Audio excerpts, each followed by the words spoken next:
tagumpay na ito ay patunay na ang ating walang pagod na hangarin na patatagin ang ating ekonomiya sa pamamagitan ng pag-alalay sa ating mga magsasaka.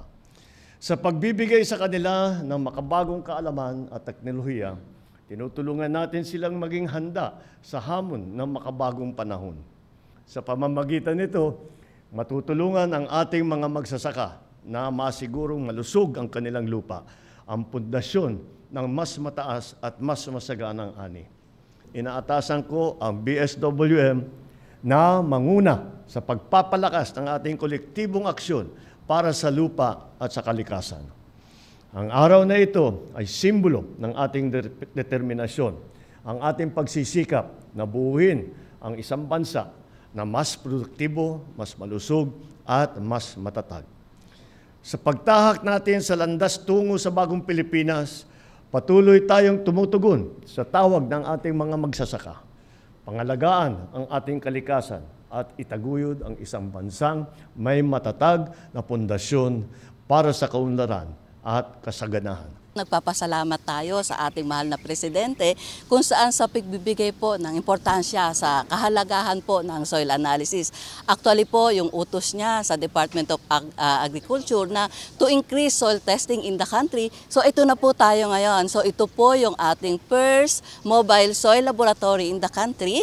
So kung saan ito po ay makakapag-analyze ng 44 parameters for soil, physical, chemical, and biological properties. So makakapag-analyze din po ito ng lupa. So napaka-importante po nito para po makapag-generate tayo ng fertilizer recommendation, yung pong site-specific recommendation kung saan ito po ay makakatulong sa atin pong mga magsasaka. So sa pamamagitan po ng right fertilizer recommendation, so yung tamang pataba, gaano kadami at saan, kailan po dapat i-apply, ito po ay maibibigay na impormasyon sa ating mga magsasaka para ma-address po natin yung pong ating concern para po sa ating low soil fertility, and at the same time po ma-improve po natin yung ating pong crop productivity, ensuring yung ating pong food security. Kaya po talaga kailangan natin magpa-analyze ng lupa para po yung ating pong ina-apply hindi po siya sobra at hindi po siya kulang. Kapag sobra po kasi, yun po yung nagko-contribute sa climate change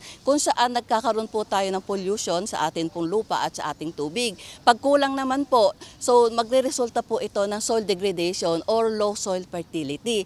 So makakatulong po yung pag-analyze po natin ng lupa para ma-increase po natin yung organic carbon sa atin pong lupa dahil malalaman po natin gaano kadami ang kailangang ilagay na fertilizer para na kinakailangan po ng ating halaman. Ito ay mauuna sa Region 3 kung saan ang criteria po natin, siyempre yung land area.